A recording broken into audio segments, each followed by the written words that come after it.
வணக்கம் நேயர்களே. இன்று மே 2, 2026 காரைக்கிழமை. நோர்வே தமிழ் முற்றை செய்திகளுடன் கதிர். முதலில் தலைப்புச் செய்திகள். வேலைநிறுத்தம் விரிவடைகிறது. தீ எச்சரிக்கை நீக்கப்படுகிறது. நீர்மட்டம் குறைந்துள்ளது. இனி விரிவான செய்திகள். வேலைநிறுத்தம் விரிவடைகிறது. நோர்வேயின் விடுதி மற்றும் உணவக ஊழியர்களின் பணிநிறுத்தம் நாளை ஞாயிறு முதல் விரிவடைகிறது. 1161 பேர் புதிதாக இணைகின்றனர். மொத்தம் 4200 பேர்.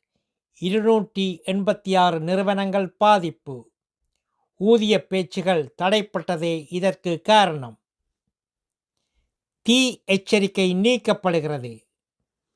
நாட்டின் தெற்கு மற்றும் தென்கிழக்கு பகுதிகளில் நிலவிய புல்வெளி தீப்பரவல் அச்சம் நாளை முதல் குறையும் என வானிலை ஆய்வகம் தெரிவித்துள்ளது.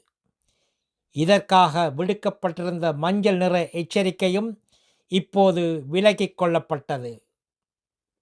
நீர்மட்டம் குறைந்துள்ளது. தென்மேற்கு நோர்வேயின் அணைகளில் நீர்மட்டம் மிகவும் குறைந்துள்ளது. காரணம் 2025 இலையுதிர்கால வறட்சி மற்றும் மின் தேவை அதிகரிப்பு ஆகும். ஆனால் வடநோர்வையில் நீர்மட்டம் நன்றாக இருந்தாலும் மின்சாரத்தை தெற்குக்கு மாற்றுவதில் சிக்கல் நீடிக்கிறது. நல்லது நேயர்களே, மேலும் செய்திகளுக்கு நோர்வே தமிழ் முகநூல் பக்கத்தையும் இணையதளத்தையும் பாருங்கள்.